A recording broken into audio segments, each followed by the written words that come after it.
ਸਤਨਾਮ ਸ਼੍ਰੀ ਵਾਹਿਗੁਰੂ ਸਾਹਿਬ JIO.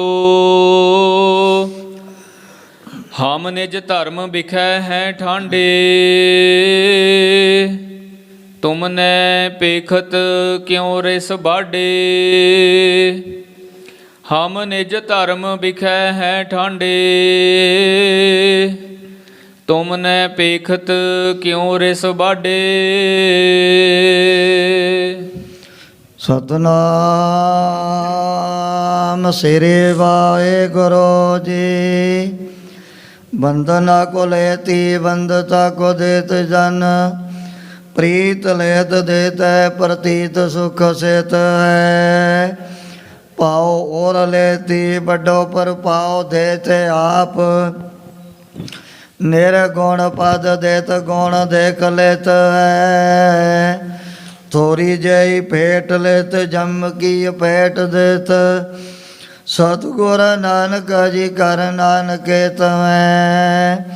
ਹੰਤਾ ਲੈਤ ਦਾਸਨ ਕੀ ਅੰਗ ਬ੍ਰਹਮ ਦੇਤ ਔਰ, मान लेत चरण में मुकत को देत है।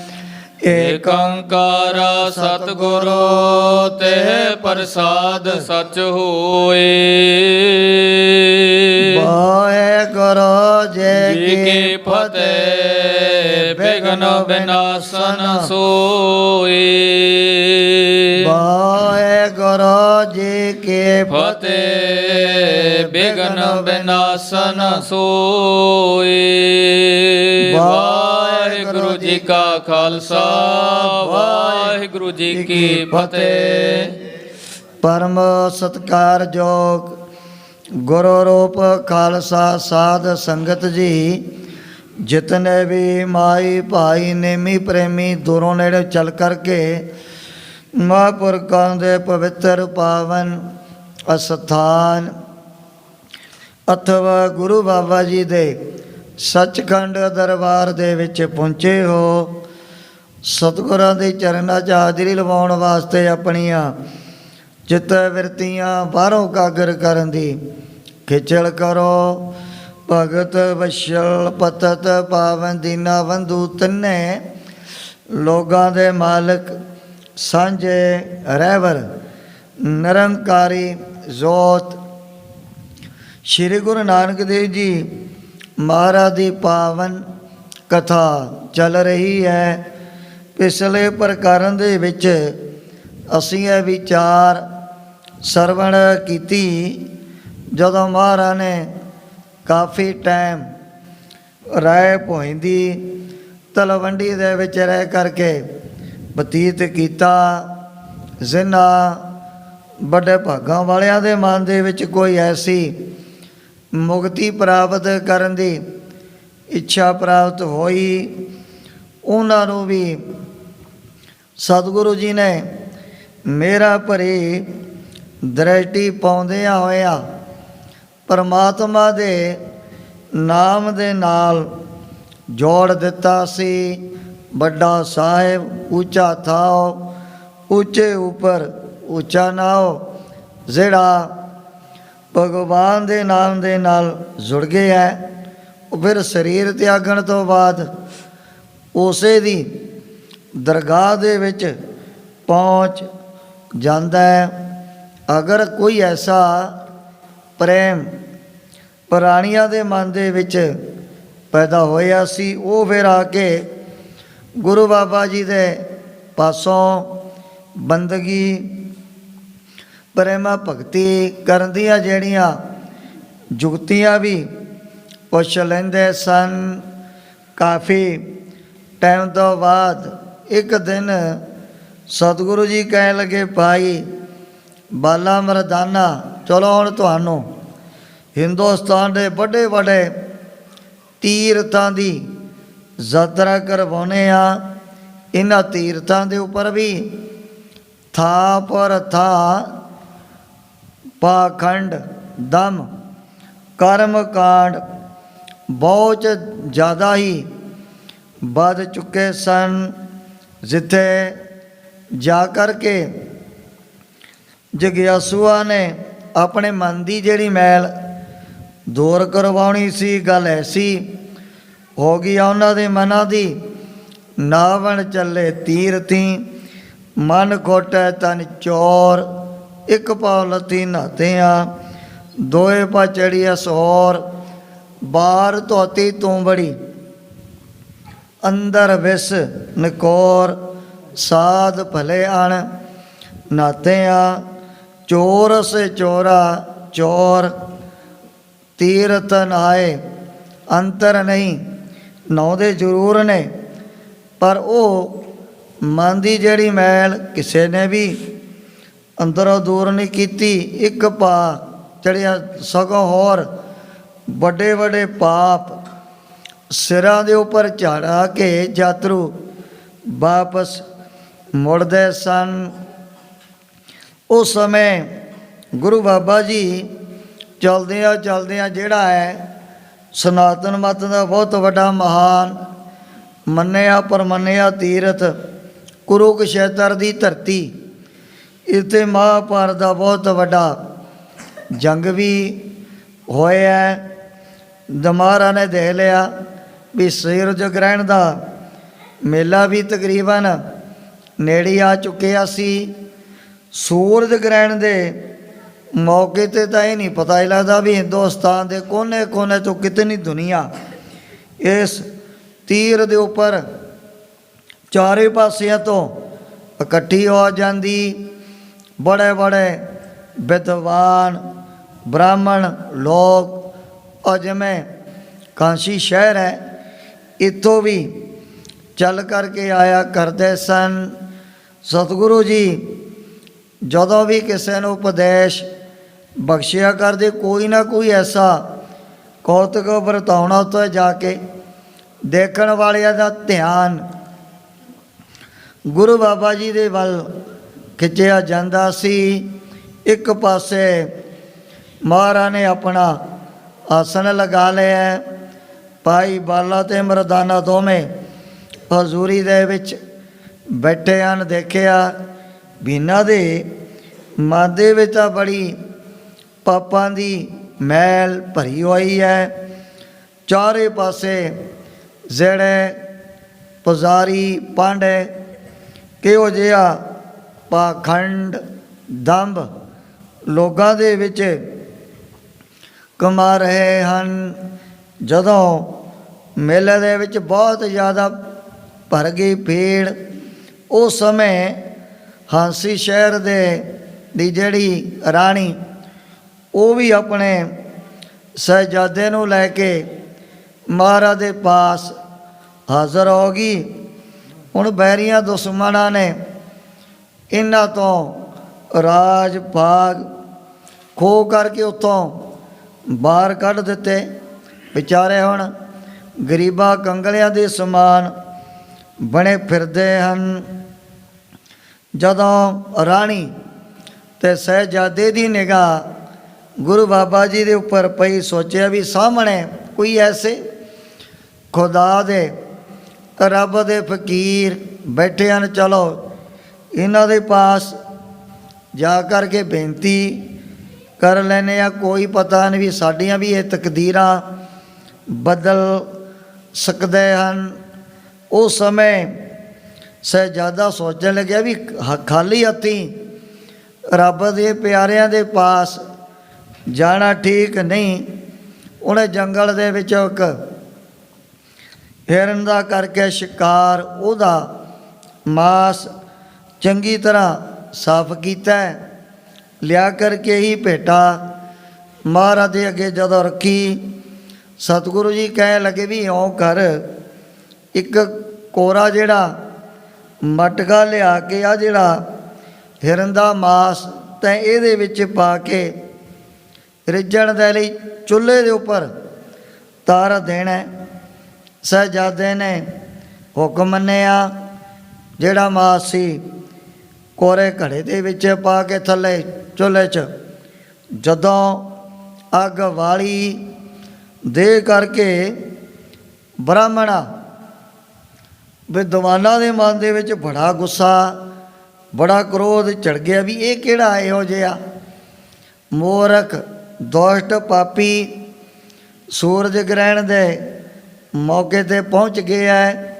ਹੁਣ ਤਾਂ ਇਸ ਟਾਈਮ 'ਤੇ ਹਿੰਦੂਆਂ ਦੀ ਤਾਂ ਗੱਲ ਕਰਨੀ ਕੀ ਹੈ, ਕਈ ਤੁਰਕ ਮੁਸਲਮਾਨ ਉਹ ਵੀ ਦਾਨ ਪੁੰਨ ਕਰਨਾ ਮਨ ਦੇ ਵਿੱਚ ਸੋਚਦੇ ਹਨ ਵੀ ਬੜਾ ਦੁੱਖ ਦਾ ਟਾਈਮ ਹੈ। ਇਹੋ ਜਿਹੇ ਵਾਸਤੇ ਤਾਂ ਤੁਰਕ ਵੀ ਮੁਸਲਮਾਨ ਵੀ ਜਥਾਜੋਗ ਸ਼ੁਭ ਕਰਮਾਂ ਦੇ ਵਿੱਚ ਪ੍ਰਵਿਰਤ ਹੁੰਦੇ ਹਨ। ਇਹਨਾਂ ਨੇ ਆ ਕੇ ਚੁੱਲ੍ਹੇ ਦੇ ਵਿੱਚ ਅੱਗ ਬਾਲਤੀ। ਦੇਖਣ ਸਾਰ ਬੜੇ ਗੁੱਸੇ ਕਰੋਧੇ ਭਰੇ ਭਰਾਏ ਗੁਰੂ ਬਾਬਾ ਜੀ ਦੇ ਪਾਸ ਪਹੁੰਚ ਗਏ। ਕਹਿਣ ਲੱਗੇ ਵੀ ਇਹੋ ਜਿਹੇ ਪਾਮਰਾਂ ਨੂੰ, ਇਹੋ ਜਿਹੇ ਪਾਪੀਆਂ ਨੂੰ ਮਾਰਨ ਦਾ ਕੋਈ ਵੀ ਆਪਾਂ ਨੂੰ ਦੋਸ਼ ਨਹੀਂ ਲੱਗੂ। ਲਿਆਓ। ਇਹਨਾਂ ਨੇ ਹੱਥਾਂ ਦੇ ਵਿੱਚ ਕੁੱਤਕੇ ਵਗੈਰਾ ਡਾਂਗਾਂ ਵੀ ਫੜੀਆਂ ਹੋਈਆਂ ਸਨ ਵੀ ਜਾਨ ਸਾਰ ਇਹਨਾਂ ਦੀ ਆਪਾਂ ਨੇ ਹੱਡੀ ਹੱਡੀ ਚਾਰੇ ਪਾਸੇ ਖਿੰਡਾ ਦੇਣੀ ਹੈ। ਪਰ ਗੁਰੂ ਬਾਬਾ ਜੀ ਦਾ ਕਿਤਨਾ ਵੱਡਾ ਤੇਜ ਪ੍ਰਤਾਪ। ਉਸ ਸਮੇਂ ਆ ਕਰਕੇ ਪੁੱਛਣ ਲੱਗੇ ਫਕੀਰ ਸਾਈਂ, ਚੁੱਲ੍ਹੇ ਦੇ ਵਿੱਚ ਅੱਗ ਤੈਂ ਕਾਹਦੇ ਵਾਸਤੇ ਬਾਲਣੀ ਕੀਤੀ ਹੈ? ਉਸ ਸਮੇਂ ਗੁਰੂ ਬਾਬਾ ਜੀ ਦਾ ਦਰਸ਼ਨ ਕਰਨ ਦੇ ਨਾਲ ਹੀ ਇਹਨਾਂ ਦਾ ਮਨ ਤਾਂ ਬੜਾ ਕਾਫੀ ਢਿੱਲਾ ਹੋ ਗਿਆ ਹੈ।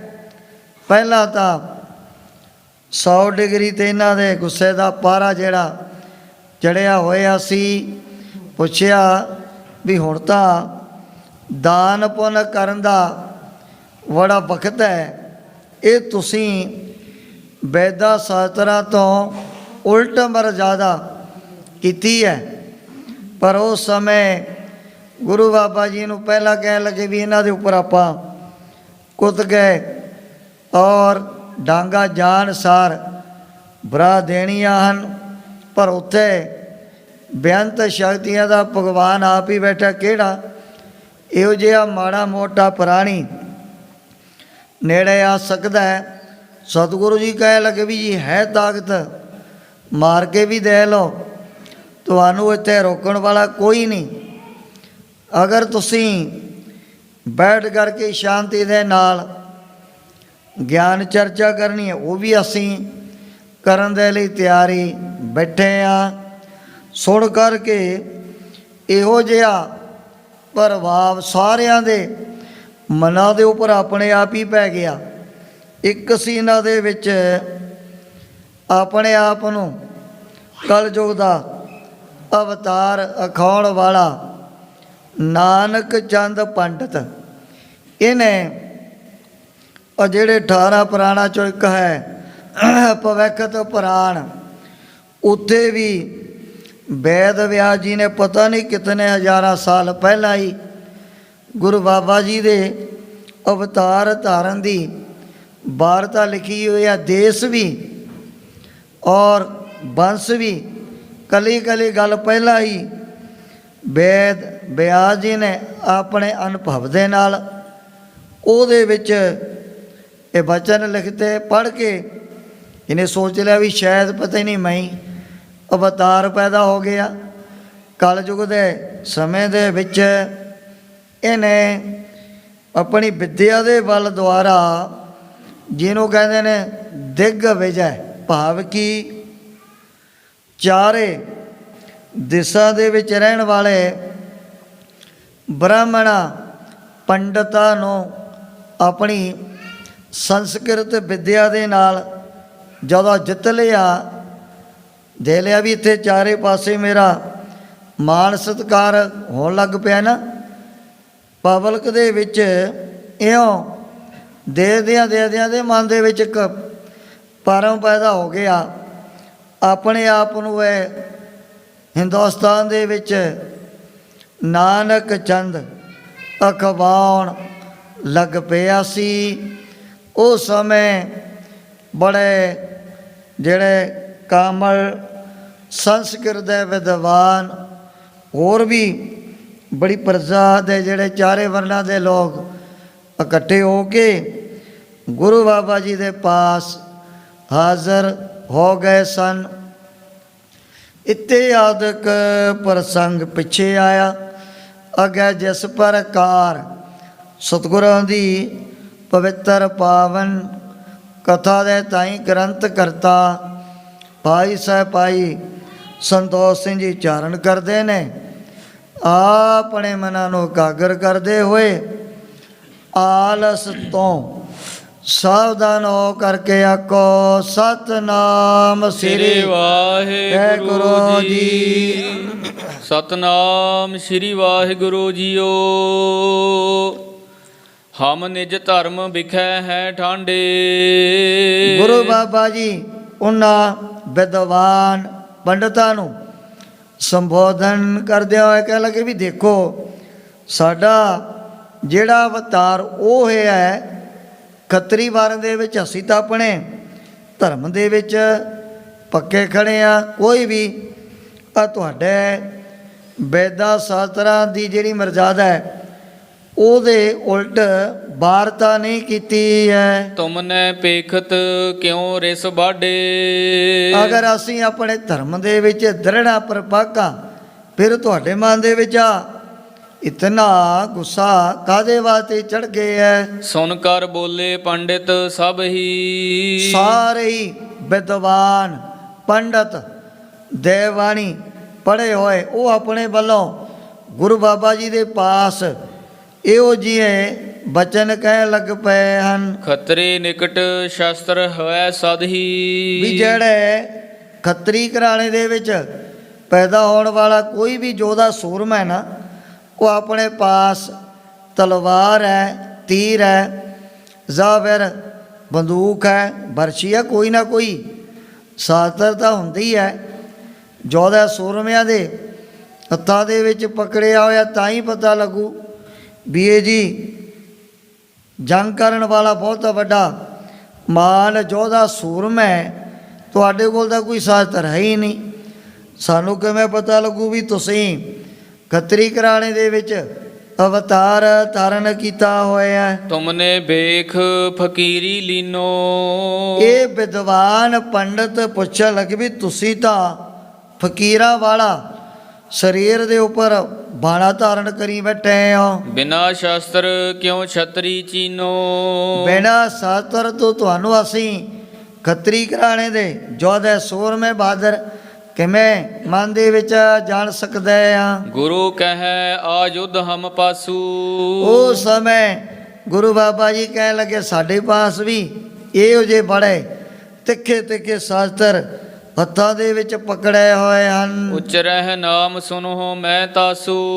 ਉਹਨਾਂ ਸ਼ਾਸਤਰਾਂ ਦਾ ਨਾਮ ਮੈਂ ਦੱਸਦਾ ਤੁਹਾਨੂੰ, ਜਿਹਨੂੰ ਹਰੇਕ ਆਪਣੇ ਹੱਥ ਦੇ ਵਿੱਚ ਯੋਧਾ ਸੂਰਮਾ ਨਹੀਂ ਪਕੜ ਸਕਦਾ। ਤੀਛਨ ਖੜਗ ਨਾਮ ਕਰਤਾਰਾ। ਜੋ ਹੈ ਭਗਵਾਨ ਦਾ ਨਾਮ। ਸਤਿਗੁਰੂ ਜੀ ਕਹਿਣ ਲੱਗੇ ਵੀ ਇਹ ਸਾਡੇ ਮਨ ਰੂਪੀ ਹੱਥ ਦੇ ਵਿੱਚ ਬਹੁਤ ਇੱਕ ਤਿੱਖੀ ਧਾਰਾ ਵਾਲੀ ਫੌਲਾਦੀ ਲੋਹੇ ਦੀ ਨਾ ਤਲਵਾਰ ਪਕੜੀ ਹੋਈ ਹੈ। ਸਤ ਸੰਗਤ ਹਿਤ ਧਨੁਖ ਸੋ ਭਾਰਾ।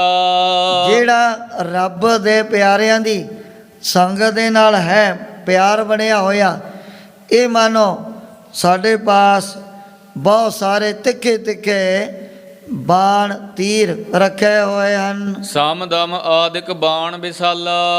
ਇਸੇ ਤਰ੍ਹਾਂ ਸਮ ਤੋਂ ਭਾਵ ਮਨ ਨੂੰ ਰੋਕਣਾ, ਦਮ ਤੋਂ ਭਾਵ ਕੀ ਆ ਜਿਹੜੇ ਆ ਪੰਜ ਗਿਆਨ ਇੰਦਰੇ, ਇਹਨਾਂ ਨੂੰ ਜੋ ਆਪਣੇ ਬਾਦੇ ਵਿੱਚ ਕਰਨਾ ਹੈ। ਮ੍ਰਿਗ ਰੂਪੀ ਮਨ ਹਤ ਤਤ ਕਾਲਾ। ਸਤਿਗੁਰੂ ਜੀ ਕਹਿਣ ਲੱਗੇ ਵੀ ਆ ਮਨ ਰੂਪੀ ਜਿਹੜਾ ਮਿਰਗ ਉਹਦਾ ਅਸੀਂ ਛੇਤੀ ਨਾਸ ਕਰਦੇ ਹੋਏ ਆ। ਬ੍ਰਹਮ ਅਗਨ ਮਹਿ ਹੋਮ ਸੋ ਕਰਹੀ। ਪੈਰ ਇਹ ਸੁਣੋ ਬ੍ਰਹਮ ਗਿਆਨ ਰੂਪੀ ਅਗਨ ਦੇ ਵਿੱਚ ਇਹਦਾ ਹਵਨ ਕੀਤਾ ਹੋਇਆ। ਨਿਤਾ ਪ੍ਰਤ ਐਸੇ ਹਿਤ ਧਰਹੀ। ਕੌਣ? ਇਹਨਾਂ ਸ਼ਾਸਤਰਾਂ ਦੇ ਨਾਲ ਹੀ ਸਾਡਾ ਸਦਾਵਾ ਤੇ ਦਿਲੋਂ ਪਿਆਰ ਬਣਿਆ ਰਹਿੰਦਾ ਹੈ। ਸੁਨ ਪੰਡਿਤ ਪੁਨ ਬਚਨ ਉਚਾਰਾ। ਉਸ ਸਮੇਂ ਪੰਡਤ ਹੋਰ ਆਪਣੇ ਵੱਲੋਂ ਜਿਹੜੇ ਵਿਦਵਾਨ ਨੇ ਪੜ੍ਹੇ ਲਿਖੇ ਨੇ ਕੋਈ ਨਾ ਕੋਈ ਹੋਰ ਸਵਾਲ ਗੁਰੂ ਬਾਬਾ ਜੀ ਦੇ ਅੱਗੇ ਕਰ ਦਿੰਦਾ ਸਨ। ਤੁਮ ਤੋ ਪ੍ਰਗਟ ਮਿਰਗ ਕੋ ਮਾਰਾ।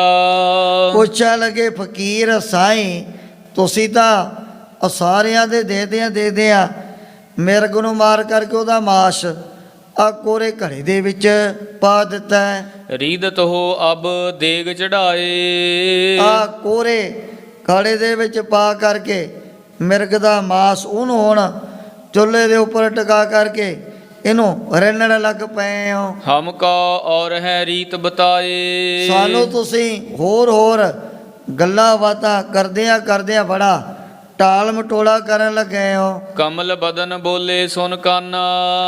ਉਸ ਸਮੇਂ ਸਤਿਗੁਰੂ ਜੀ ਦਾ ਨੂਰਾਨੀ ਚਿਹਰਾ ਹੈ, ਕਮਲ ਦੇ ਫੁੱਲ ਦੇ ਸਮਾਨ ਖਿੜਿਆ ਹੋਇਆ। ਐਸੇ ਬੜੇ ਮਿੱਠੇ ਕੋਮਲ ਵਚਨ ਕੀਤੇ ਮਹਾਰਾਜ ਨੇ ਆਪਣੀ ਰਸਨਾ ਤੋਂ। ਚਤੁਰ ਵੇਦ ਇਸ ਭਾਂਤ ਬਖਾਨਾ।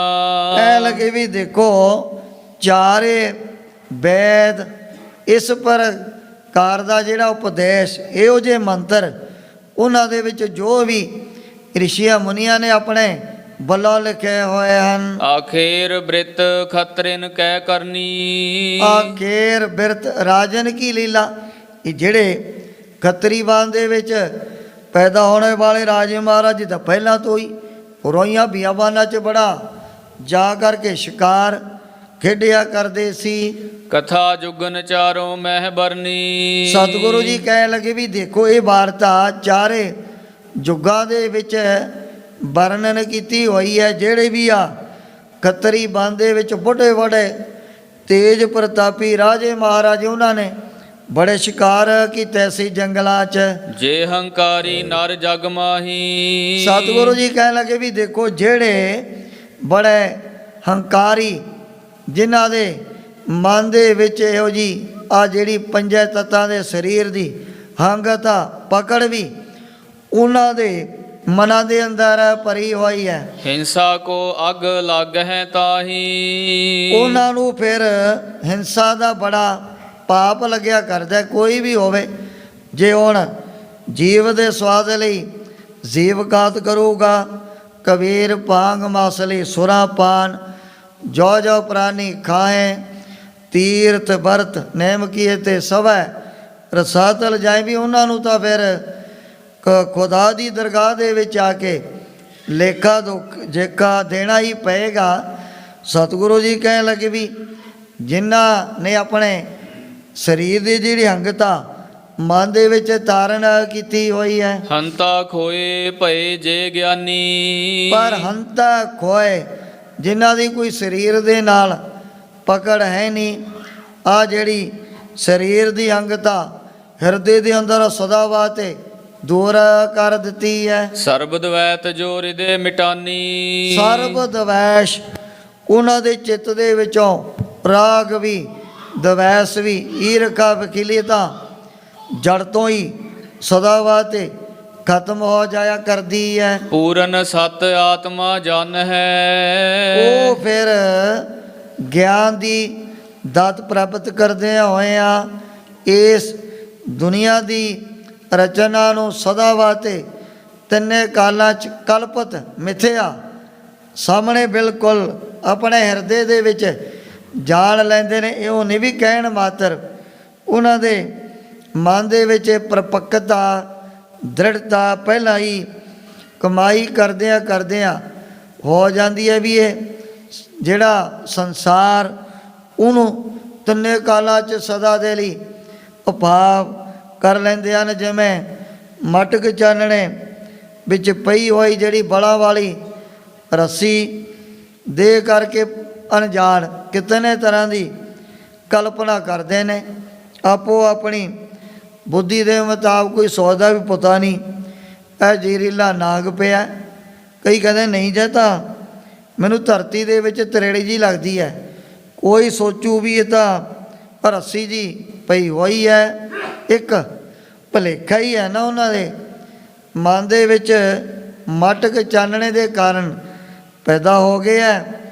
ਅਗਰ ਕੋਈ ਲਾਈਟ ਚਾਨਣ ਸਾਹਮਣੇ ਕਰਦੇ ਨਾਲ ਦੀ ਨਾਲ ਉਹਦੇ ਭਰਮ ਭੁਲੇਖੇ ਨਿਕਲ ਜਾਂਦੇ ਨੇ ਵੀ ਮੈਂ ਤਾਂ ਐਵੇਂ ਇਹਨੂੰ ਦੇਖ ਕਰਕੇ ਡਰੀ ਜਾਂਦਾ ਸੀ। ਤਾਂ ਧਰਤੀ ਦੇ ਉੱਪਰ ਕਿਸੇ ਨੇ ਐਵੇਂ ਬਲਾ ਵਾਲੀ ਰੱਸੀ ਸੁੱਟੀ ਹੋਈ ਹੈ। ਜਗਤ ਅਸਤ ਸਦਾ ਪਹਿਚਾਨ ਹੈ। ਉਹ ਫਿਰ ਦੁਨੀਆ ਨੂੰ ਸਦਾ ਵਾਸਤੇ ਮਿੱਥਿਆ ਝੂਠ ਮਨ ਦੇ ਵਿੱਚ ਜਾਣ ਲੈਂਦੇ ਹਨ। ਤੀਨ ਕਾਲ ਜਿਹ ਜਗਤ ਅਭਾਊ। ਗਿਆਨ ਦੀ ਦਾਤ ਪ੍ਰਾਪਤ ਹੋ ਗਈ ਜਿਨ੍ਹਾਂ ਨੂੰ, ਉਹ ਫਿਰ ਇਸ ਫਾਨੀ ਸੰਸਾਰ ਨੂੰ ਤਿੰਨੇ ਕਾਲਾਂ 'ਚ ਸਦਾ ਦੇ ਲਈ ਅੰਦਰੋਂ ਹੀ ਅਭਾਵ ਕਰ ਲੈਂਦੇ ਹਨ। ਤਿਨ ਕੋ ਦੋਸ਼ ਨਾ ਲਾਗਹਿ ਕਾਊ। ਗੁਰੂ ਬਾਬਾ ਜੀ ਕਹਿ ਲੱਗੇ ਵੀ ਜਿਨ੍ਹਾਂ ਦੀ ਹੰਗਤਾ ਹੋ ਗਈ ਮਨ ਦੇ ਵਿੱਚੋਂ ਦੂਰ, ਉਹਨਾਂ ਨੂੰ ਕੋਈ ਵੀ ਆ ਜਿਹੜੀ ਜੀਵ ਹਿੰਸਾ ਦਾ ਕਦੇ ਪਾਪ ਨਹੀਂ ਲੱਗੇਗਾ। ਜੋ ਅਗਿਆਨੀ ਨਰ ਮਤ ਮੰਦੇ। ਪਰ ਜਿਹੜੇ ਅਗਿਆਨੀ ਪਾਮਰ ਮੰਦੀ ਮਤ ਵਾਲੇ ਜੋ ਜੀਵ ਦੇ ਸਵਾਦ ਦੇ ਲਈ ਬੇਜ਼ਬਾਨ ਜਾਨਵਰਾਂ ਦੀਆਂ ਗਰਦਨਾਂ ਦੇ ਉੱਪਰ ਛੁਰੀਆਂ ਚਲਾਉਂਦੇ ਰਹਿੰਦੇ ਹਨ। ਵਰਨਾਸ਼ਰਮ ਕੇ ਧਰਮ ਹੈ ਫੰਦੇ। ਹੁਣ ਉਹ ਆ ਚਾਰੇ ਵਰਨ, ਚਾਰੇ ਜਿਹੜੇ ਹੈਗੇ ਆਸ਼ਰਮ ਸਮਾਜ ਦੇ ਵਿੱਚ ਬਣੇ ਹੋਏ, ਉਹਨਾਂ ਦੀਆਂ ਫਾਈਆਂ ਦੇ ਵਿੱਚ ਹੀ ਪੈ ਕਰਕੇ ਫਸੇ ਰਹਿੰਦੇ ਹਨ। ਅੰਤਰ ਮਨ ਚਾਹਤ ਰਸ ਖਾਵਨ। ਉਹ ਫਿਰ ਅੰਤਰੀਵ ਤੌਰ ਤੇ ਤਾਂ ਆ ਦੁਨਿਆਵੀ ਪਦਾਰਥਾਂ ਦੇ ਰਸਾ ਕਸਾਂ ਨੂੰ ਮੰਨਣਾ ਚਾਹੁੰਦੇ ਹਨ। ਵਹਿਰ ਤਜਹਿ ਹਿਤ ਲੋਕ ਦਿਖਾਵਨ।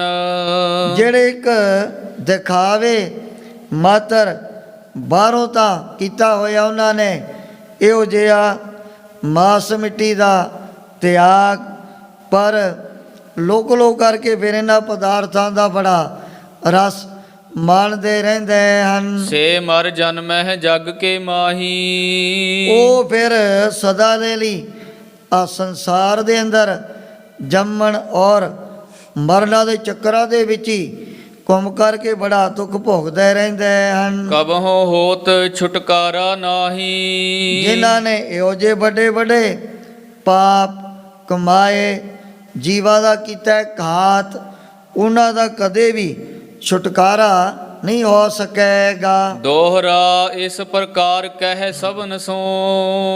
ਉਹ ਸਮੇਂ ਜਦੋਂ ਗੁਰੂ ਬਾਬਾ ਜੀ ਨੇ ਇਹਨਾਂ ਬਚਨਾਂ ਦੁਆਰਾ ਵਿਦਵਾਨ ਪੰਡਤਾਂ ਦੇ ਸਾਰੇ ਸਵਾਲਾਂ ਦਾ ਜਿਹੜਾ ਜਵਾਬ ਦੇ ਦਿੱਤਾ, ਹੁਣ ਉਹਨਾਂ ਨੂੰ ਕੋਈ ਗੱਲ ਗੁਰੂ ਬਾਬਾ ਜੀ ਦੇ ਸਾਹਮਣੇ ਨਹੀਂ ਔੜਦੀ ਹੈ। ਉਚਰਿਓ ਬਹੁਰ ਸ਼ਲੋਕ। ਉਸ ਸਮੇਂ ਫਿਰ ਗੁਰੂ ਬਾਬਾ ਜੀ ਨੇ ਇਹਨਾਂ ਦੇ ਮਨ ਦਾ ਜਿਹੜਾ ਭੁਲੇਖਾ ਭਰਮ ਦੂਰ ਕਰਨ ਵਾਸਤੇ ਇੱਕ ਸ਼ਲੋਕ ਉਚਾਰਨ ਕੀਤਾ, ਜਿਹਦੇ ਵਿੱਚ ਮਹਾਰਾਜ ਨੇ ਕੋਈ ਮਾਸ ਖਾਣ ਬਾਰੇ ਤਾਂ ਬਚਨ ਕੀਤੇ ਹੀ ਨਹੀਂ। ਜਿਹੜੇ ਸੀ ਬਹੁਤ ਸਾਰੇ ਵਿਦਵਾਨ ਪੰਡਤ ਉੱਪਰੋਂ ਬੜੀ ਨਫ਼ਰਤ, ਬੜਾ ਪਾਖੰਡ ਕਰਨ ਵਾਲੇ, ਪਰ ਲੋਕ ਛਿਪ ਕਰਕੇ ਲੋਕਾਂ ਤੋਂ ਇਹੋ ਜਿਹੇ ਦੁਨਿਆਵੀ ਪਦਾਰਥਾਂ ਦੇ ਬੜੇ ਸਵਾਦ ਲੈਂਦੇ ਸੀ। ਉਹਨਾਂ ਦੇ ਪਾਖੰਡ ਨੂੰ ਦੂਰ ਕਰਨ ਦੇ ਲਈ ਸਤਿਗੁਰੂ ਜੀ ਨੇ ਸ਼ਬਦ ਉਚਾਰਨ ਕੀਤਾ ਸੀ। ਮਨ ਵਿਕਾਰ ਤਿਨ ਪ੍ਰਗਟ ਕੀਏ। ਜੋ ਵੀ ਉਹਨਾਂ ਦੇ ਮਨ ਦੇ ਅੰਦਰ ਨਾ ਇਹੋ ਜਿਹੇ ਦੁਨਿਆਵੀ ਰਸ ਕਸਾਂ ਦੇ ਔਰ ਸੰਸਾਰਕ ਜਿਹੜੀਆਂ ਰੰਗ ਰਲੀਆਂ ਦੀ ਵਾਸਨਾ ਭਰੀ ਹੋਈ ਹੈ, ਉਹਨਾਂ ਨੂੰ ਫਿਰ ਗੁਰੂ ਬਾਬਾ ਜੀ ਨੇ ਸਾਰਿਆਂ ਦੇ ਸਾਹਮਣੇ ਪ੍ਰਗਟੀ ਕਰ ਦਿੱਤਾ ਹੈ। ਸੁਨਤ ਬ੍ਰਿੰਦ ਤਹਿ ਲੋਕ। ਉੱਥੇ ਬਹੁਤ ਸਾਰੀ ਜਿਹੜੀ ਪ੍ਰਜਾ, ਚਾਰੇ ਵਰਨਾਂ ਦੇ ਲੋਕ, ਉਹ ਵੀ ਮਹਾਰਾਜ ਦੇ ਪਾਸ ਇਕੱਠੇ ਹੋ ਕੇ ਬਚਨ ਸੁਣਨ ਲੱਗ ਪਏ ਹਨ। ਸ਼ਲੋਕ ਮਹੱਲਾ ਪਹਿਲਾ। ਸਤਿਗੁਰੂ ਜੀ ਨੇ ਉਸ ਸਮੇਂ ਮਲਾਰ ਰਾਗ ਦੇ ਵਿੱਚ ਸ਼ਬਦ ਉਚਾਰਨ ਕੀਤਾ, ਜਿਹੜੇ ਨੇ ਪਾਖੰਡ ਵਹਿਮ ਉਹਨਾਂ ਦੇ ਮਨ ਦੇ ਵਿੱਚ ਜੋ ਵੀ ਰਸਾ ਕਸਾਂ ਦੇ ਸਵਾਦ ਭਰੇ ਹੋਏ ਸੀ, ਉਹਨਾਂ ਦਾ ਮਹਾਰਾਜ ਨੇ ਇਸ ਸ਼ਬਦ ਦੁਆਰਾ ਆਪਣੇ ਵੱਲੋਂ ਖੰਡਨ ਕੀਤਾ। ਪਹਿਲਾ ਮਾਸੋ ਨਿਮਿਆ।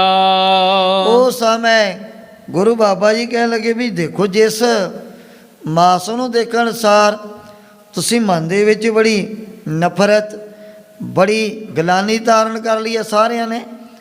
ਪਰ ਜਰਾ ਮਨ ਦੇ ਵਿੱਚ ਸੋਚ ਕਰਕੇ ਦੇਖੋ, ਪਹਿਲਾ ਮਾਸੋਂ ਨਿਮਿਆ ਰਗਤ ਬਿੰਦ ਕਰ ਨਿਮਿਆ, ਅਗਨ ਉਦਰ ਮਜ਼ਾਰ ਉਰਧ ਮੁਖ ਕੁਚੀਲ ਵਿਕਲ ਨਰਕ ਕੌਰ ਗਵਾਰ।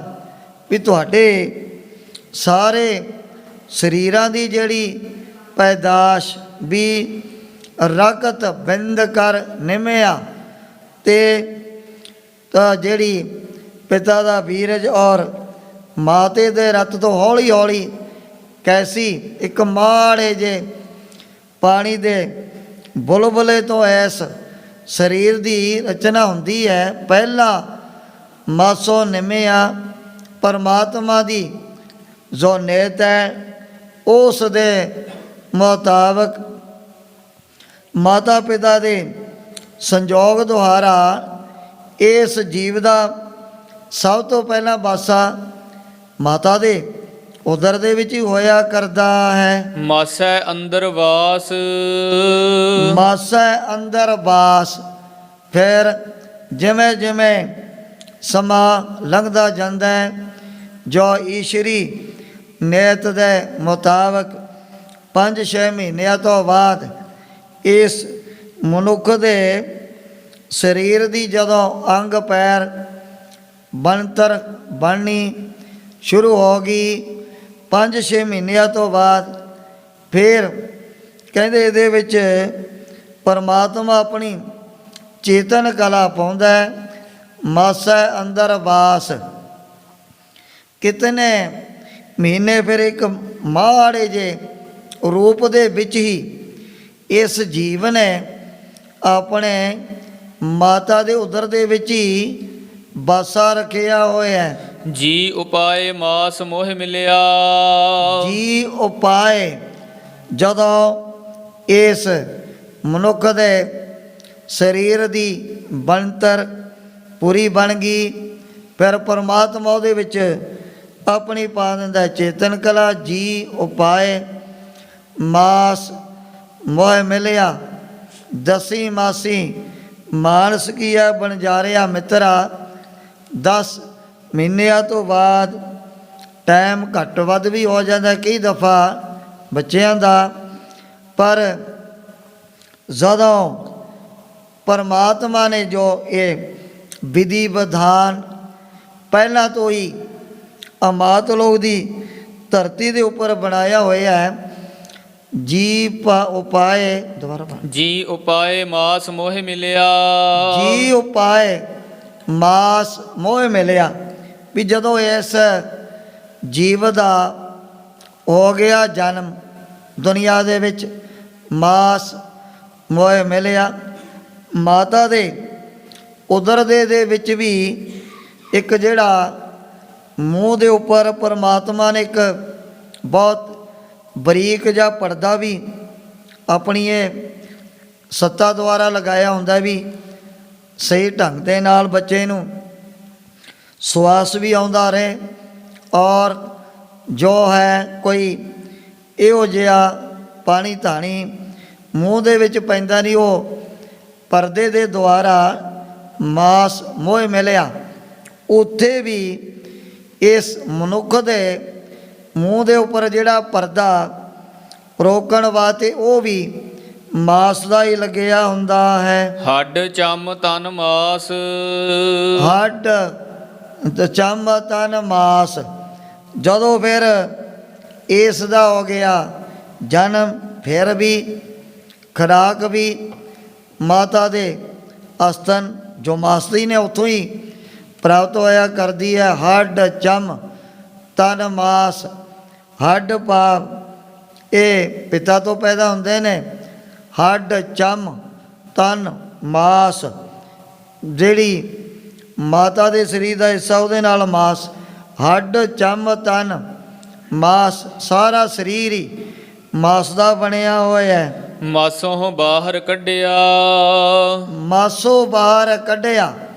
ਜਦੋਂ ਮਾਤਾ ਦੇ ਪੇਟ ਤੋਂ ਬਾਹਰ ਆ ਜਾਂਦਾ ਹੈ। ਮੰਮਾ ਮਾਸ ਗਿਰਾਸ ਉਹ ਸਮੇਂ ਦੀ ਖੁਰਾਕ ਵੀ ਵਾਹਿਗੁਰੂ ਨੇ ਕੈਸੀ ਕੁ ਮਾਤਾ ਦੇ ਅਸਤਨ ਜੋ ਮਾਸ ਦੇ ਬਣੇ ਹੁੰਦੇ ਨੇ ਉੱਥੋਂ ਹੀ ਪ੍ਰਾਪਤ ਹੋਣੀ ਹੈ। ਮੋਹ ਮਾਸੈ ਕਾ ਜੀਬ ਮਾਸੈ ਕੀ ਮੋਹ ਮਾਸੇ ਕਾ ਜਿਸ ਮੂੰਹ ਦੇ ਨਾਲ ਖੁਰਾਕ ਪ੍ਰਾਪਤ ਹੋਣੀ ਹੈ ਉਹ ਵੀ ਮਾਸ ਦਾ, ਜੀਵ ਜਿਹਦੇ ਨਾਲ ਸਵਾਦ ਲੈਂਦਾ ਹੈ ਉਹ ਵੀ ਮਾਸ ਦਾ ਹੀ ਬਣਿਆ ਹੋਇਆ ਨਾ।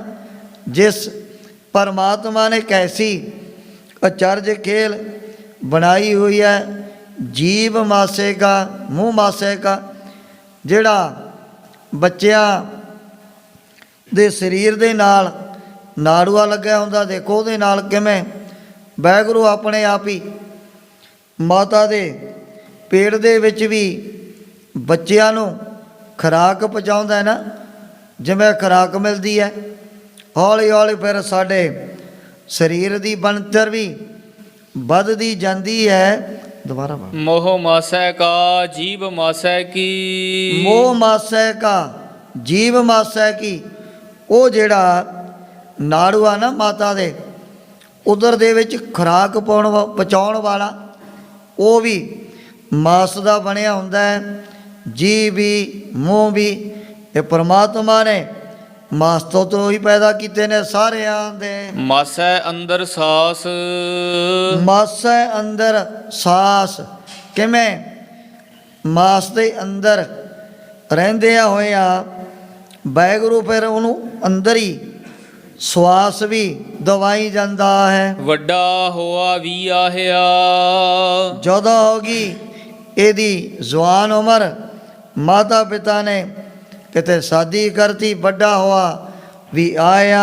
ਜਦੋਂ ਵੀ ਬੱਚਿਆਂ ਦਾ ਵਿਵਾਹ ਸ਼ਾਦੀ ਹੋ ਜਾਂਦੀ ਹੈ, ਘਰ ਲੈ ਆਇਆ ਮਾਸ ਜੋ ਆਪਣੀ ਧਰਮ ਸੁਪਤਨੀ ਇੱਕ ਮਾਸ ਨੂੰ ਵਿਆਹ ਕਰਕੇ ਆਪਣੇ ਘਰ ਦੇ ਵਿੱਚ ਲੈ ਆਇਆ। ਮਾਸੋਂ ਹੀ ਮਾਸ ਊਪਜੈ ਅੱਗੇ ਫਿਰ ਜੋ ਵੀ ਪਰਿਵਾਰ ਦੇ ਵਿੱਚ ਧੀਆਂ ਉਤੇ ਵੀ ਮਾਸ ਤੋਂ ਹੀ ਪੈਦਾ ਹੋਇਆ ਕਰਦੇ ਹਨ। ਮਾਸੋਂ ਸਭੋ ਸਾਕ ਜਿਹੜੇ ਰਹਿਤੇਦਾਰ ਸਾਕ ਸੰਬੰਧੀ ਜੋ ਵੀ ਸਮਾਜ ਦੇ ਵਿੱਚ ਇੱਕ ਦੂਜੇ ਦੇ ਬਣੇ ਮਾਸੋ ਸਭੋ ਸਾਕ, ਇਹ ਨਹੀਂ ਵੀ ਉਹ ਹੋਰ ਕਿਸੇ ਥਾਂ ਤੇ ਬਣੇ ਹੋਏ ਹਨ। ਮਾਸੋ ਸਭੋ ਸਾਕ ਰਹਿਤੇਦਾਰੀਆਂ ਜੋ ਵੀ ਸਾਕ ਸੰਬੰਧੀ ਮਿੱਤਰ ਦੋਸਤ ਇਹ ਵੀ ਮਾਸ ਦੇ ਹੀ ਬਣੇ ਹੋਏ ਹਨ। ਸਤਿਗੁਰ ਮਿਲਿਆ ਹੁਕਮ ਬੁੱਝੀਐ ਉਹ ਸਮੇਂ ਗੁਰੂ ਬਾਬਾ ਜੀ ਨੇ ਉਹਨਾਂ ਵਿਦਵਾਨ ਪੰਡਤਾਂ ਨੂੰ ਸੰਬੋਧਨ ਕਰਦਿਆਂ ਹੋਇਆ ਵੀ ਇਹ ਤੁਹਾਡਾ ਜਿਹੜਾ ਪਾਖੰਡ ਸਾਰਿਆਂ ਦੇ ਜਾਮਣੇ ਜ਼ਾਹਰ ਕੀਤਾ ਹੈ। ਸਤਿਗੁਰ ਮਿਲਿਆ ਹੁਕਮ ਬੁੱਝੀਐ ਵੀ ਜਿਨ੍ਹਾਂ ਵੱਡੇ ਭਾਗਾਂ ਵਾਲੇ ਮਨੁੱਖਾਂ ਨੂੰ ਕੋਈ ਐਸੀ ਕਾਮਲ ਗੁਰੂ ਦੀ ਹੋ ਗਈ ਪ੍ਰਾਪਤੀ, ਉਹ ਫਿਰ ਉਸ ਦੇ ਹੁਕਮ ਨੂੰ ਉਸ ਦੀ ਆਗਿਆ ਨੂੰ ਤਾਂ ਬੁੱਝ ਸਕਦੇ ਨੇ ਜਿਨ੍ਹਾਂ ਨੂੰ ਐਸੇ ਕਾਮਲ ਮੁਰਸ਼ਿਦ ਕੋਈ ਸਾਧੂ ਮਹਾਤਮਾ ਪ੍ਰਾਪਤ ਹੋ ਗਏ ਹਨ। ਤਾਂ ਕੋ ਆਵੈ ਰਾਸ ਤਾਂ ਕੋ ਆਵੈ ਰਾਸ, ਉਹ ਫਿਰ ਸਚਾਈ ਨੂੰ ਆਪਣੇ ਅਸਲੀ ਮਨੋਰਥ ਨੂੰ ਸਮਝ ਲੈਂਦੇ ਹਨ। ਆਪ ਛੁੱਟੇ ਨਹਿ ਛੁੱਟੀਐ ਸਤਿਗੁਰੂ ਜੀ ਕਹਿਣ ਲੱਗੇ ਆਪ ਛੁੱਟੈ ਨਾ ਛੁੱਟੀਐ, ਵੀ ਆਪਣੇ ਆਪ ਕੋਈ ਇਹਨਾਂ ਪਖੰਡਾਂ ਤੋਂ ਇਹਨਾਂ ਵਹਿਮਾਂ ਤੋਂ ਛੁਟਕਾਰਾ ਨਹੀਂ ਕਰਵਾ ਸਕਿਆ। ਆਪ ਛੁੱਟੇ ਨਾ ਛੁੱਟੀਐ, ਨਾ ਕੋਈ ਛੁੱਟਿਆ ਨਾ ਕਿਸੇ ਨੇ ਆਉਣ ਵਾਲੇ ਸਮੇਂ ਦੇ ਵਿੱਚ ਛੁੱਟਣਾ ਹੀ ਨਹੀਂ। ਤਾਂ ਸਤਿਗੁਰੂ ਜੀ ਦੀ ਕਿਰਪਾ ਦੁਆਰਾ ਹੀ ਇਹ ਮਨੁੱਖ ਇਹੋ ਜਿਹੇ ਬੰਧਨਾਂ ਤੋਂ ਆਪਣਾ ਛੁਟਕਾਰਾ ਪਾ ਸਕਦਾ ਹੈ। ਨਾਨਕ ਬਚਨ ਬਿਨਾਸ ਹੁਣ ਸਤਿਗੁਰੂ ਜੀ ਦੇ ਕੀਤੇ ਹੋਏ ਬਚਨਾਂ ਨੂੰ ਕੋਈ ਵੀ ਮਿਟਣ ਵਾਲਾ ਨਹੀਂ ਹੈ। ਦੋਹਰਾ ਜਨਮ ਆਦਿਕ ਤੇ ਅਪਰ ਜੋ ਗੁਰੂ ਬਾਬਾ ਜੀ ਕਹਿਣ ਲੱਗੇ ਇਹ ਵਿਦਵਾਨ ਪੰਡਤ ਲੋਕ ਤੁਹਾਡੇ ਸਾਹਮਣੇ ਹੈ, ਬੱਚੇ ਦੇ ਜਨਮ ਤੋਂ ਲੈ ਕਰਕੇ ਜੋ ਵੀ ਇਹਦੀ ਜ਼ਿੰਦਗੀ ਅਖੀਰ ਤੱਕ ਪਰਮਾਤਮਾ ਨੇ ਬਖਸ਼ੀ ਹੋਈ ਹੈ। ਮਾਸੋਂ ਸਭੇ ਹੋਏ। ਅੱਗੇ ਤੋਂ ਅੱਗੇ ਫਿਰ ਮਾਸ ਤੋਂ ਹੀ ਇੱਕ ਦੂਜੇ ਦੇ ਨਾਲ ਰਿਸ਼ਤੇਦਾਰੀਆਂ ਔਰ ਮੇਲ ਮਿਲਾਪ ਹੋਇਆ ਕਰਦਾ ਹੈ। ਬਿਨਾ ਮਾਸ ਨਹਿ ਹੈ ਕਛੂ। ਸਤਿਗੁਰੂ ਜੀ ਕਹਿਣ ਲੱਗੇ ਦੱਸੋ ਫਿਰ ਮਾਸ ਤੋਂ ਬਗੈਰ ਹੋਰ ਕੋਈ ਕਿਹੜੀ ਤੁਸੀਂ ਦੂਜੀ ਚੀਜ਼ ਸਾਹਮਣੇ ਦੇਖੀ ਹੋਈ ਹੈ? ਹੋਏ ਤਾਂ ਉਚਰੋ ਕੋਏ। ਅਗਰ ਕੋਈ ਹੈ ਤੁਹਾਡੀ ਨਿਗਾਹ ਦੇ ਵਿੱਚ ਐਸੀ ਵਸਤੂ ਪਰਮਾਤਮਾ ਦੀ ਪੈਦਾ ਕੀਤੀ ਹੋਈ ਤਾਂ ਫਿਰ ਤੁਸੀਂ ਸਾਨੂੰ ਦੱਸ ਵੀ ਸਕਦੇ ਹੋ।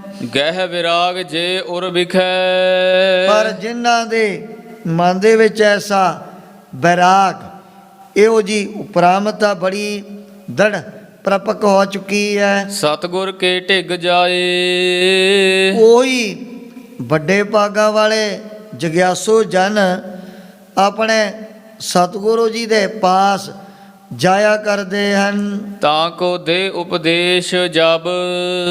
ਜਦੋਂ ਪ੍ਰਾਣੀ ਨੂੰ ਇਹੋ ਜਿਹਾ ਕੋਈ ਸ਼ੁਭ ਉਪਦੇਸ਼ ਕਿਸੇ ਕਾਮਲ ਗੁਰੂ ਜਾਂ ਮੁਰਸ਼ ਦੇ ਪਾਸੋਂ ਪ੍ਰਾਪਤ ਹੋ ਜਾਣਾ, ਭੇਦ ਹੈ ਸਰਬ ਲਖਾਏ। ਉਹ ਫਿਰ ਇਹੋ ਜਿਹੇ ਭੇਤਾਂ ਨੂੰ ਇਹੋ ਜਿਹੇ ਪਾਖੰਡਾਂ ਨੂੰ ਵਹਿਮਾਂ ਨੂੰ ਜਾਣ ਲੈਂਦੇ ਹਨ। ਤਨ ਕੋ ਜਨ ਹੈ ਭਿੰਨ।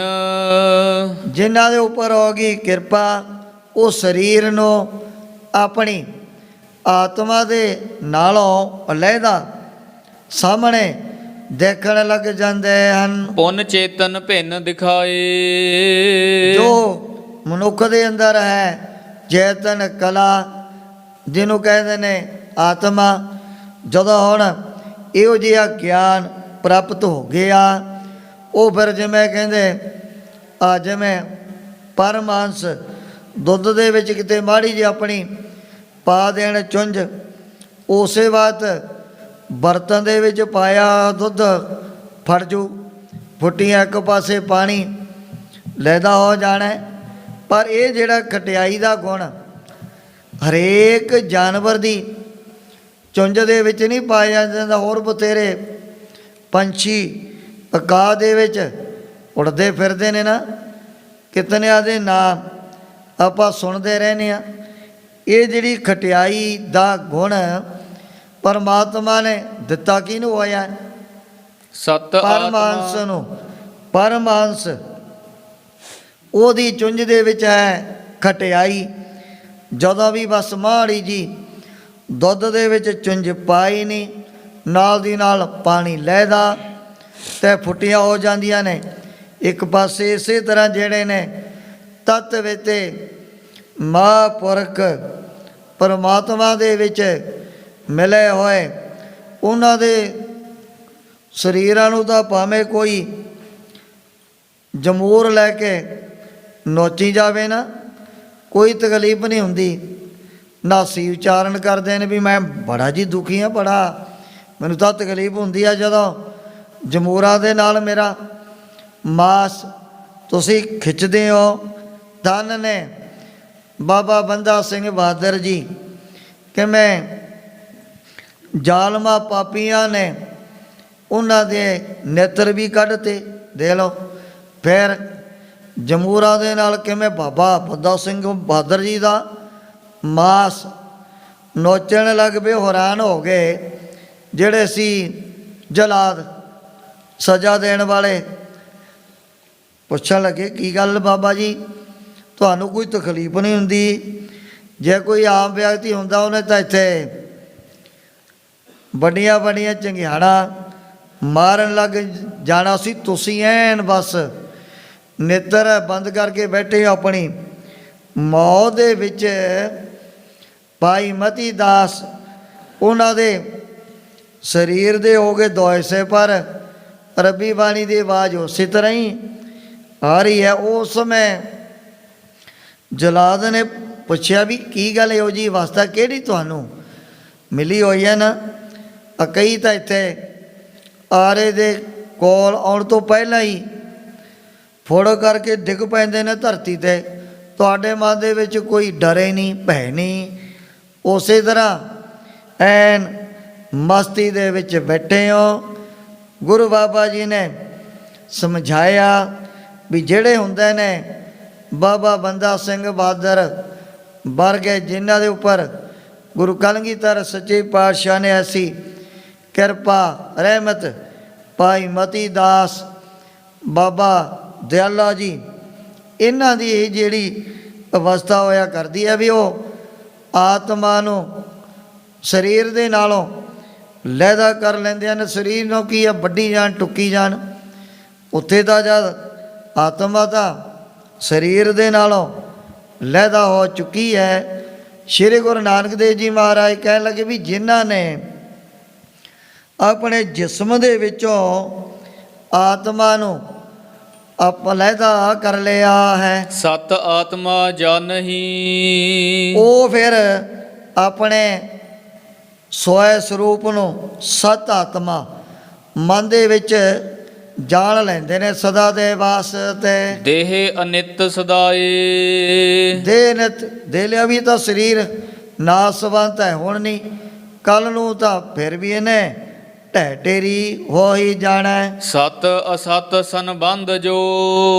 ਸਤਿਗੁਰੂ ਜੀ ਕਹਿਣ ਲੱਗੇ ਵੀ ਸਤ ਤੇ ਅਸਤ ਦਾ ਜਿਹੜਾ ਇੱਕ ਬਹੁਤ ਵੱਡਾ ਗੂੜਾ ਸੰਬੰਧ, ਭਾਵੇਂ ਪਹਿਲਾਂ ਤੋਂ ਹੀ ਪਰਮਾਤਮਾ ਨੇ ਸਾਰੇ ਪ੍ਰਾਣੀਆਂ ਦਾ ਜੋੜਿਆ ਹੋਇਆ, ਕਛੂ ਨਾ ਜਾਣੋ ਕੋਏ। ਪਰ ਇਸ ਸਤ ਔਰ ਅਸਤ ਦੇ ਸੰਬੰਧ ਦੇ ਬਾਰੇ ਹਰੇਕ ਆ ਪ੍ਰਾਣੀ ਕੋਈ ਵੀ ਕਦੇ ਨਹੀਂ ਜਾਣ ਸਕਦੇ ਹਨ। ਜੈਸੇ ਸਬਤਾ ਤਿਮਰ ਕੋ। ਜਿਵੇਂ ਕਹਿੰਦੇ ਜਿਹੜਾ ਹੈ ਸੂਰਜ ਛਿਪ ਗਿਆ ਤੇ ਨਾਲ ਦੀ ਨਾਲ ਉੱਥੇ ਫਿਰ ਅੰਧੇਰਾ ਫੈਲਣਾ ਸ਼ੁਰੂ ਹੋ ਜਾਣਾ। ਨੇਰ ਨਾ ਕਬਹੂ ਹੋਏ। ਸੂਰਜ ਦੇ ਨੇੜੇ ਕਦੇ ਵੀ ਅੰਧੇਰਾ ਆਉਂਦਾ ਹੀ ਨਹੀਂ।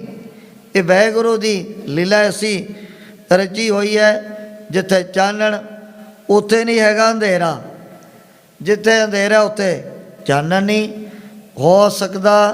ਸਤਿਗੁਰੂ ਜੀ ਕਹਿਣ ਲੱਗੇ ਵੀ ਜਿਨ੍ਹਾਂ ਦੇ ਮਨ ਦੇ ਵਿੱਚ ਐਸਾ ਨਾ ਇਹ ਗਿਆਨ ਰੂਪੀ ਚੜ ਗਿਆ ਸੂਰਜ, ਉੱਥੇ ਬੜਾ ਅਗਿਆਨ ਰੂਪੀ ਜਿਹੜਾ ਅੰਧਾਰਾ ਇਹ ਕਦੇ ਵੀ ਨਹੀਂ ਟਿਕਾ ਸਕੇਗਾ। ਆਪੋ ਕੋ ਨਾ ਜਾਣਈ। ਆਪੋ ਕੋਈ ਨਾ ਜਾਣੇ, ਪਰ ਇਸ ਗਿਆਨ ਨੂੰ ਕੋਈ ਆਪਣੇ ਆਪ ਕਦੇ ਵੀ ਨਹੀਂ ਸਮਝ ਸਕਦਾ।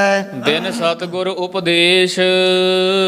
ਜਿਤਨਾ ਚਿਰ ਕਾਮਲ ਗੁਰੂ ਇਹੋ ਜਿਹੇ ਪੂਰਨ ਗੁਰਦੇਵ ਦੀ ਕਿਰਪਾ ਨਹੀਂ ਹੁੰਦੀ ਪ੍ਰਾਣੀ ਦੇ ਉੱਪਰ, ਉਤਨਾ ਚਿਰ ਐਸੇ ਗਿਆਨ ਨੂੰ ਕੋਈ ਵੀ ਕਦੇ ਅੱਜ ਤੱਕ ਜਾਣ ਨਹੀਂ ਸਕਿਆ। ਇਸ ਪ੍ਰਕਾਰ ਕਹਿ ਸਭਨ ਕੋ। ਇਹੋ ਜਦੋਂ ਸ਼੍ਰੀ ਗੁਰੂ ਨਾਨਕ ਦੇਵ ਜੀ ਮਹਾਰਾਜ ਨੇ ਤਤ ਗਿਆਨ ਦੇ ਬਚਨ ਇਹਨਾਂ ਸਾਰੇ ਬ੍ਰਾਹਮਣਾਂ, ਵਿਦਵਾਨਾਂ, ਪੰਡਤਾਂ ਦੇ ਸਾਹਮਣੇ ਕੀਤੇ ਹੋਣ, ਜਿਸ ਪ੍ਰਕਾਰ ਸੁਣ ਕਰਕੇ ਹੈਰਾਨ ਹੋ ਗਏ। ਇਹਨਾਂ ਨੂੰ ਹੁਣ ਫਿਰ ਅੱਗੇ ਮਹਾਰਾਜ ਦੇ ਸਵਾਲ ਜਵਾਬ ਕਰਨਾ ਵੀ ਔਖਾ ਹੋ ਗਿਆ। ਅਖੀਰ ਨੂੰ ਜਿਵੇਂ ਹੁਣ ਇਹਨਾਂ ਨੇ ਨਾਨਕ ਚੰਦ ਨੂੰ ਪ੍ਰੇਰਨਾ ਆਪਣੇ ਵੱਲੋਂ ਉਸ ਪ੍ਰਸੰਗ ਦੀ ਵਿਚਾਰ ਅੱਗੇ ਕੀਤੀ ਜਾਏਗੀ। ਇਉਂ ਸ਼੍ਰੀ ਗੁਰੂ ਨਾਨਕ ਦੇਵ ਜੀ ਮਹਾਰਾਜ ਗੁਰਤਾ ਗੱਦੀ 'ਤੇ ਵਿਰਾਜਮਾਨ ਹੋ ਕੇ ਆਪਣੇ ਪਵਿੱਤਰ ਉਪਦੇਸ਼ ਅਤੇ ਦਰਸ਼ਨਾਂ ਦੁਆਰਾ ਵਡਭਾਗੇ ਗੁਰਸਿੱਖਾਂ ਤਾਈਂ ਨਿਹਾਲ ਕਰ ਰਹੇ ਨੇ। ਆਪੋ ਕੋ ਨਾ ਜਾਣਈ ਬਿਨ ਸਤਿਗੁਰ ਉਪਦੇਸ਼। ਇਸ ਪ੍ਰਕਾਰ ਕਹਿ ਸਭਨ ਕੋ ਤੂਸ਼ਨ ਭੇ ਜਗ ਤੇਸ਼। ਆਪੋ ਕੋ ਨਾ ਜਾਣਈ ਬਿਨ ਸਤਿਗੁਰ ਉਪਦੇਸ਼। ਇਸ ਪ੍ਰਕਾਰ ਕਹਿ ਸਭਨ ਕੋ ਤੂਸ਼ਨ ਭੇ ਜਗ ਤੇਸ਼। ਹੇ ਚੌਥੇ ਪਾਰ ਬ੍ਰਹਮ ਅਬਨਾਸੀ ਅਗਨਾਸ।